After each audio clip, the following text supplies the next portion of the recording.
حضرت ابو ہریرہ رضی اللہ تعالی عنہ سے روایت ہے کہ رسول اللہ صلی اللہ علیہ وآلہ وسلم نے ارشاد فرمایا، جب یہ سورہ مبارکہ نازل ہوئی تو اس کے ساتھ اتنے فرشتے نازل ہوئے تھے جنہوں نے آسمان تک کا کنارہ بھر رکھا تھا۔ فرمایا، تم اپنے گھروں کو قبرستان نہ بناؤ، کیونکہ شیطان اس گھر سے بھاگ جاتا ہے جس گھر میں قرآن پاک کی یہ سورت تلاوت کی جاتی ہے۔ فرمایا، اللہ تعالیٰ انہیں 6 انعامات سے نوازتا ہے۔ نمبر 1، سماعت جادو کا بہترین علاج ہے۔ نمبر 2، جادوگر اس سورت پر غالب نہیں آ سکتا۔ نمبر 3، اس سورت کو تلاوت کرنے سے گھر میں خیر و برکت رہتی ہے۔ نمبر 4، اس سورت کی تلاوت کرنے سے اولاد خیر و سلامتی میں رہتی ہے۔ نمبر 5، یہ سورت قیامت کے روز اپنے پڑھنے والوں کی مغفرت کے لیے اللہ تعالی سے جھگڑا کرے گی۔ نمبر 6، اللہ تعالی بروز قیامت اس کی شفاعت قبول فرمائے گا۔ وہ سورت مبارکہ بسم اللہ الرحمن الرحیم۔ السلام علیکم ورحمۃ اللہ۔ محترم ناظرین، ایک دفعہ اللہ رب العزت نے ملک الموت حضرت اسرائیل علیہ السلام سے پوچھا کہ تجھے کسی کی جان قبض کرتے ہوئے کبھی رحم آیا ہے؟ حضرت اسرائیل علیہ السلام نے عرض کیا، الہی میرا ہر ایک کی روح قبض کرتے ہوئے دل دکھتا ہے، مگر آپ کے حکم کی سرتابی کی مجال نہیں۔ ہاں، ایک ایسا واقعہ گزرا ہے جس کا دکھ میں ابھی تک بھولا نہ سکا، وہ غم تنہائی میں بھی میرے ساتھ رہتا ہے۔ ملک الموت حضرت اسرائیل علیہ السلام نے عرض کیا کہ ایک جہاز سمندر میں سفر کر رہا تھا، وہ آپ کے حکم سے بھنور میں پھنس گیا۔ تھوڑی دیر بعد وہ جہاز تباہ ہو گیا۔ جہاز میں سوار کئی مسافر غرق ہو گئے۔ جو مسافر بچے ان میں ایک ماں اور اس کا نوزائیدہ بچہ جو تباہ شدہ جہاز کے ایک تختے پر سمندر کی لہروں میں آپ کے رحم و کرم پر بہے چلے جا رہے تھے۔ تیز ہوا نے انہیں سینکڑوں میل دور سمندر کے کنارے پہنچا دیا۔ میں ماں اور بیٹے کے بچ جانے پر بہت خوش ہوا۔ اسی لمحے آپ کا حکم ہوا، ماں کی روح قبض کر لو۔ مولا کریم، میں نے آپ کے حکم کی تعمیل کی۔ یا باری تعالیٰ، آپ خوب جانتے ہیں کہ یہ حکم پا کر میرا کلیجہ کانپ گیا تھا، اور جب میں نے اس شیر خوار بچے کو ماں سے الگ کیا تو مجھے کس قدر تکلیف پہنچی تھی۔ پھر حکم الہی ہوا۔ کیا تجھے معلوم ہے کہ بعد میں وہ بچہ کہاں اور کس طرح پرورش پاتا رہا؟ حضرت اسرائیل علیہ السلام نے عرض کیا کہ آپ عالم الغیب ہیں، ظاہر اور باطن آپ پر عیاں ہیں۔ اللہ رب العزت نے ارشاد فرمایا، ہم نے موج سمندر کو حکم دیا کہ اس لاوارث بچے کو اٹھا کر ساحل پر ڈال دے۔ ساحل کے قریب ایک سرسبز و شاداب جزیرہ تھا۔ ہم نے پھولوں کو حکم دیا کہ بچے کے نیچے بیچ بچھا دیں۔ سورج سے کہا، اپنی تیز شعاؤں سے بچے کو محفوظ رکھنا۔ بادل کو کہا، بچے سے ذرا فاصلے پر برسے۔ درختوں کی شاخیں خود بخود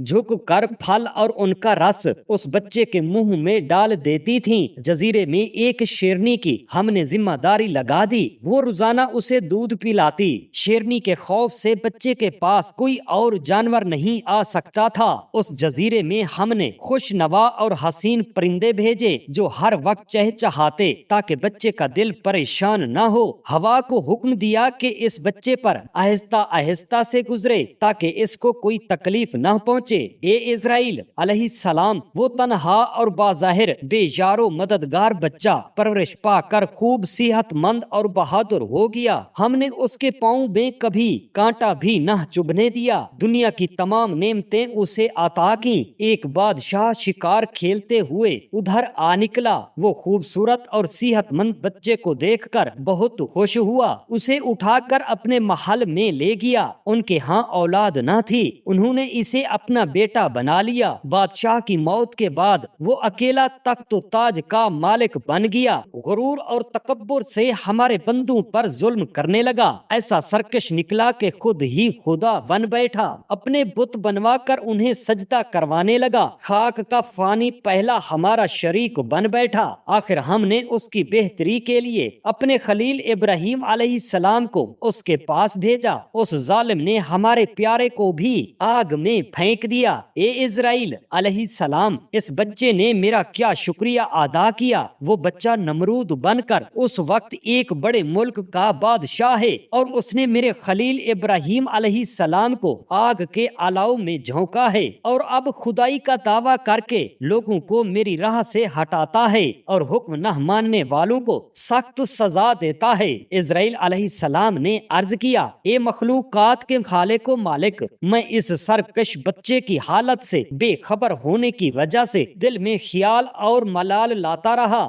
آپ کے راز آپ ہی جانے۔ اے خدا کے بندے، تو اپنی اصلاح کر لے، نفس کو قید و بند میں رکھ، نفس یقیناً ایک خونی درندے کی مانند ہے، اگر یہ احسان فراموش ہو جائے تو مثل نمرود بن جاتا ہے۔ حضرت ابو ہریرہ رضی اللہ تعالی عنہ سے مروی ہے کہ رسول اللہ صلی اللہ علیہ وآلہ وسلم نے فرمایا، ایک دفعہ ایک آدمی جنگل میں تھا، اس نے بادل سے اچانک ایک گرج سنی جس میں یہ بات بھی تھی کہ فلاں کے باغ کو پلاؤ، تو یہ بادل ایک سیاہ پتھریلی زمین کی طرف چلا اور جو کچھ پانی اس میں تھا سب کا سب اس میں پلٹ دیا اور وہ پانی ایک وسیع میدان میں جمع ہو گیا، پھر ایک نالے تک جا پہنچا اور چل پڑا۔ یہ آدمی بھی اس بادل کے ساتھ چلتا چلتا رہا یہاں تک کہ اس نے ایک آدمی کو اپنے باغ میں موجود پایا جو اسے پانی پلا رہا تھا، تو اس نے کہا، اے بندہ خدا، آپ کا نام کیا ہے؟ اس نے جواب میں کہا، تم کیوں پوچھتے ہو جس کا یہ پانی ہے اس بادل سے میں نے ایک آواز سنی کہ جس میں آپ کا نام لے کر کہا گیا کہ فلاں کے باغ کو پانی پلا، تو جب اس کی فصل اٹھاتا ہے تو اس میں کون سا عمل کرتا ہے؟ تو اس بندے نے کہا، جب تو نے یہ بات پوچھ ہی لی ہے تو سن لے، میں اس کی آمدنی کو 3 حصوں پر تقسیم کرتا ہوں، 1/3 تو اپنے اور اپنے اہل خانہ کے لیے مقرر کرتا ہوں اور دوسری تہائی اس میں شامل کر دیتا ہوں اور 1/3 محتاجوں، سائلوں اور مسافروں کو دے دیتا ہوں، بس یہی میرا عمل ہے، اللہ وحدہ لا شریک آپ پر خیر فرمائے۔ حضرت علی بن حسین رضی اللہ تعالی عنہ سے روایت ہے، فرماتے ہیں کہ بیت اللہ کے اس طرح سے طواف کرنے کی صورت یہ ہوتی کہ اللہ تعالی فرشتوں سے ذکر کیا کہ میں زمین میں ایک نائب بنانے والا ہوں، تو فرشتوں نے کہا، اے رب، کیا آپ ہمارے علاوہ ان سے کوئی خلیفہ بنائیں گے جو زمین میں فساد کریں گے، آپس میں حسد کریں گے،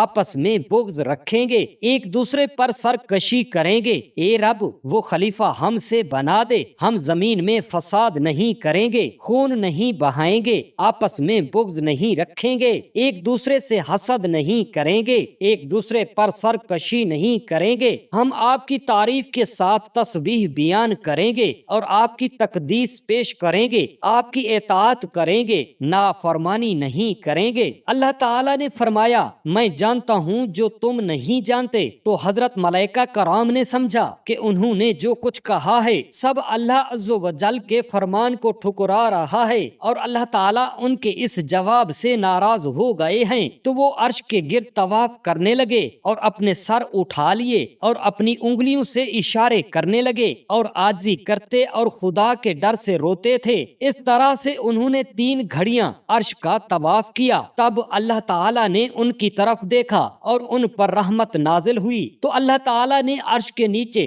زبرجد موتی کے 4 ستون پر ایک گھر مقرر کیا اور ان ستونوں کو سرخ یاقوت سے ڈھانپا اور اس کا نام زراح رکھا۔ فرشتوں سے فرمایا، عرش کے بجائے اس گھر کا طواف کرو، تو فرشتوں نے اس کا طواف شروع کر دیا اور عرش سے ہٹ گئے، اور یہ طواف کرنا ان کے لیے آسان ہو گیا کیونکہ بیت المعمور بیت اللہ کے برابر ایک گھر ہے اور عرش خدا بندی بہت ہی بڑا ہے جس کے گرد طواف کرنا بہت ہی مشکل ہے، اور وہ یہی بیت المعمور ہے جس کا اللہ تعالیٰ نے ذکر فرمایا ہے، اس میں رات دن 70,000 فرشتے داخل ہوتے ہیں جو دوبارہ نہیں لوٹ سکیں گے۔ پھر اللہ تعالیٰ نے فرشتوں کو بھیجا اور حکم دیا، میرے لیے اس کے مطابق اتنا ہی زمین میں ایک گھر بناؤ۔ پھر اللہ تعالیٰ نے اپنی مخلوق کو جو زمین میں رہتے ہیں حکم فرمایا کہ وہ اس گھر کا طواف کریں جس طرح کے آسمان والے بیت المعمور کا طواف کرتے ہیں۔ حضرت عبداللہ بن عباس رضی اللہ تعالی عنہما سے روایت ہے کہ حضرت جبرائیل امین علیہ السلام رسول اللہ صلی اللہ علیہ وآلہ وسلم کی خدمت میں تشریف لائے، ان کے سر پر ایک سبز رنگ کی پگڑی تھی جس پر غبار چڑھا ہوا تھا، تو آپ صلی اللہ علیہ وآلہ وسلم نے ان سے پوچھا، یہ غبار کس چیز کا ہے؟ فرمایا، میں کعبہ کی زیارت کو حاضر ہوا تھا۔ تو فرشتوں نے رکن یمانی پر رش کر رکھا تھا۔ یہ غبار جو آپ دیکھ رہے ہیں یہ ان کے پروں سے اڑ کر بیٹھا ہے۔ حضرت سعد رضی اللہ تعالی عنہ سے روایت ہے، فرماتے ہیں کہ رسول اللہ صلی اللہ علیہ وآلہ وسلم نے فرمایا، جو شخص قرآن کریم کو شروع دن کے وقت ختم کرتا ہے اس کے لیے خدا کے فرشتے شام تک رحمت اور مغفرت کی دعائیں کرتے ہیں، اور جو اس کو آخر دن میں ختم کرتا ہے اس پر فرشتے صبح ہونے تک رحمت و مغفرت کی دعائیں کرتے ہیں، اور جو اس کو آخر دن میں ختم کرتا ہے اس پر فرشتے صبح ہونے تک رحمت و مغفرت کی دعائیں کرتے ہیں۔ حضرت انس رضی اللہ تعالی عنہ سے روایت ہے، فرماتے ہیں کہ رسول کریم صلی اللہ علیہ وآلہ وسلم نے فرمایا، جس گھر میں قرآن پاک کی تلاوت کی جاتی ہے اس میں فرشتے آتے ہیں اور شیاطین دور ہو جاتے ہیں، یہ اہل خانہ افراد کے لیے کشادہ ہو جاتا ہے، اور اس میں بھلائی کی بہتات اور شر کی قلت ہو جاتی ہے، اور جس گھر میں قرآن پاک کی تلاوت نہ کی جائے اس میں شیاطین جمع ہو جاتے ہیں، فرشتے نکل جاتے ہیں اور وہ اپنے باسیوں پر تنگ ہو جاتا ہے، خیر کم اور شر بہت بڑھ جاتا ہے۔ حضرت ابو ہریرہ رضی اللہ تعالی عنہ سے روایت ہے، فرماتے ہیں کہ رسول خدا صلی اللہ علیہ وآلہ وسلم نے فرمایا، جب مومن بندے کی روح نکلتی ہے تو اسے دو فرشتے لے لیتے ہیں اور اس کو لے کر اوپر کو جاتے ہیں اور اس کی پاکیزہ خوشبو کا تذکرہ کیا جاتا ہے۔ اہل سماوات کہتے ہیں، کتنی پاکیزہ روح ہے جو زمین کی طرف سے آئی ہے، اللہ تعالیٰ تجھ پر رحمت فرمائے اور مغفرت کرے، اور اس جسم پر بھی جسے تو نے آباد کیا ہوا تھا۔ پھر اس کو رب کریم کی طرف لے جایا جاتا ہے تو اللہ تعالیٰ فرماتے ہیں، اسے اس کے آخری اجل کی طرف لے جاؤ، یعنی قیامت تک کے لیے اس کے بڑے انعام کو مؤخر کر دو، اور جب کافر کی روح نکلتی ہے تو اس کی بدبو کا تذکرہ کیا جاتا ہے، اور اہل آسمان کہتے ہیں یہ خبیث روح ہے جو زمین کی طرف سے آئی ہے، پھر کہا جاتا ہے کہ اس کو اس کے آخری اجل تک لے جاؤ، اور جہنم دکھا دی جاتی ہے۔ مسلم بہقی ابو نعیم نے حضرت جابر بن عبداللہ رضی اللہ تعالی عنہ سے روایت کیا ہے کہ ہم رسول اللہ صلی اللہ علیہ وآلہ وسلم کے ساتھ عمرہ ذات الرقاع میں جا رہے تھے، سرکار دو عالم صلی اللہ علیہ وآلہ وسلم نے ارشاد فرمایا، اے جابر وضو کے لیے آواز دے، تو میں نے کہا الوضو الوضو، اور میں نے عرض کیا یا رسول اللہ ہمارے برتنوں میں ایک قطرہ بھی پانی نہیں ہے۔ ایک انصاری رسول خدا کے پیچھے تھا، حضور نے فرمایا تو فلاں انصاری کے پاس جا اور اس کے مشکیزے میں دیکھ کہ کچھ پانی باقی ہے۔ میں اس انصاری کے پاس گیا اور دیکھا تو اس کے مشکیزے میں اس سے ایک پیاسا آدمی سیراب ہو سکے۔ میں اس پانی کو رسول خاتم النبیین صلی اللہ علیہ وآلہ وسلم کے پاس لایا اور آپ کی خدمت میں پیش کیا تو آپ نے فرمایا کہ لاؤ، اور اس کو اپنے ہاتھ میں لے لیا اور کچھ تلاوت فرمایا جو میں نہ سمجھ سکا، اور اس کو میرے ہاتھ میں دیا اور فرمایا، اے جابر اونٹوں کے پلانے والا برتن منگاؤ۔ میں نے آواز دے کر وہ برتن طلب کیا، آپ نے اس پانی کو برتن میں انڈیل کر دست مبارک رکھا اور رسول اللہ صلی اللہ علیہ وآلہ وسلم کی انگلیوں کے درمیان سے چشمے جاری ہو گئے، اور فرمایا کہ اے جابر پانی لو، اور فرمایا بسم اللہ الرحمن الرحیم۔ پس میں نے دیکھا کہ پانی آپ کی انگلیوں سے ابل رہا ہے اور برتن بھر گیا ہے۔ آپ نے فرمایا، اے جابر لوگوں کو پکارو کہ جس کو پانی کی ضرورت ہو وہ لے لے۔ پس لوگ آئے اور انہوں نے پیا اور اپنے برتن بھرے، اور جب رسول اللہ صلی اللہ علیہ وآلہ وسلم نے اپنا دست مبارک نکالا تو وہ برتن ویسے ہی بھرا ہوا تھا۔ سبحان اللہ۔ ابن عساکر نے جہمہ بن عرفت سے روایت کیا ہے کہ میں ایک مرتبہ مکہ معظمہ حاضر ہوا، اہل مکہ خشک سالی کی وجہ سے سخت ترین قحط سالی میں گرفتار تھے۔ ایک آدمی نے کہا لات و عزا کو خوش کر دو، دوسرے نے کہا منات کو راضی کر دو۔ ایک بزرگ سرخ و سفید خوبصورت صاحب الرعائے اٹھ کر کھڑے ہو گئے اور بولے، تم لوگوں کو اس مصیبت سے نجات ایک شخص دلائے گا جو اولاد ابراہیم و اسماعیل علیہ السلام میں برگزیدہ ہے۔ ان لوگوں نے کہا تمہاری مراد ابو طالب سے ہے؟ اس شخص نے کہا ہاں۔ وہ سب کھڑے ہو گئے، میں بھی ان کے ساتھ چل پڑا۔ انہوں نے ابو طالب کے دروازہ پر دستک دی، ابو طالب باہر تشریف لائے تو ان سب نے کہا کیا آپ کو معلوم نہیں چراگاہیں خشک ہو گئی ہیں، مویشی بھوکے ہیں، ہم اپنے بچوں کے کے لیے کھیتوں میں کچھ نہیں پاتے، آپ ہمارے لیے بارش کی دعا فرمائیے تاکہ ہم کو اس عذاب سے نجات ملے۔ ابو طالب اپنے ساتھ ایک بچہ کو لے کر کعبہ میں تشریف لائے اور اس بچہ کی کمر دیوار کعبہ سے لگا کر اس کے واسطے سے بارش کی دعا طلب کی۔ اس بچہ نے اپنی انگشت سے آسمان کی طرف اشارہ فرمایا جیسے کوئی خضوع و خشوع اور عجز و نیاز سے بارگاہ خداوندی میں کچھ عرض کرتا ہے۔ اس وقت آسمان بالکل صاف تھا، بادل کا نشان تک نہیں تھا۔ اچانک چاروں طرف سے بادل امڑ آئے اور اتنی زیادہ بارش ہوئی کہ ہر طرف پانی ہی پانی تھا، دشت و جبل سیراب ہو گئے۔ اسی واقعہ کو ابو طالب نے آپ کے اعلان نبوت کے بعد قریش سے کہا جب قریش آپ کے در پہ آزار تھے۔ اے قریش، تم ان کے بچپن میں ان کی برکت و دعا سے سیراب ہوئے تھے اور اب ان کو تکلیف دیتے ہو، اور آپ کی شان میں ایک قصیدہ کہا جس کے 2 شاعر ملاحظہ فرمائیں۔ گورے مکھڑے والا جس کی برکت سے بارش ہوئی، یتیموں کا بھروسہ، بیواؤں مجبور عورتوں کا محافظ، اس ماہ روح نے آل ہاشم سے قحط سالی دور کر دی، وہ ان کے پاس نعمتوں اور دولت کی کثرت کا سبب ہیں۔ حضرت جابر رضی اللہ تعالی عنہ سے روایت ہے، فرماتے ہیں کہ نبی پاک صاحب لولاک حضرت محمد صلی اللہ علیہ وآلہ وسلم نے ارشاد فرمایا، جب سورہ انعام نازل ہوئی تو رسول اللہ صلی اللہ علیہ وآلہ وسلم نے تسبیح بیان فرمائی، پھر فرمایا اس سورت کے ساتھ اتنے فرشتے نازل ہوئے ہیں جنہوں نے آسمان تک کا کنارہ بھر رکھا ہے۔ حضرت ابو ہریرہ رضی اللہ تعالی عنہ سے روایت ہے کہ رسول اللہ صلی اللہ علیہ وآلہ وسلم نے ارشاد فرمایا، تم اپنے گھروں کو قبرستان نہ بناؤ، کیونکہ شیطان اس گھر سے بھاگ جاتا ہے جس گھر میں سورۃ البقرہ کی تلاوت کی جاتی ہے۔ اللہ تعالیٰ انہیں 6 انعامات سے نوازتا ہے۔ نمبر 1، سورۃ البقرہ کی تلاوت اور سماعت جادو کا بہترین علاج ہے۔ نمبر 2، جادوگر سورۃ البقرہ پر غالب نہیں آ سکتا۔ نمبر 3، سورۃ البقرہ کی تلاوت کرنے سے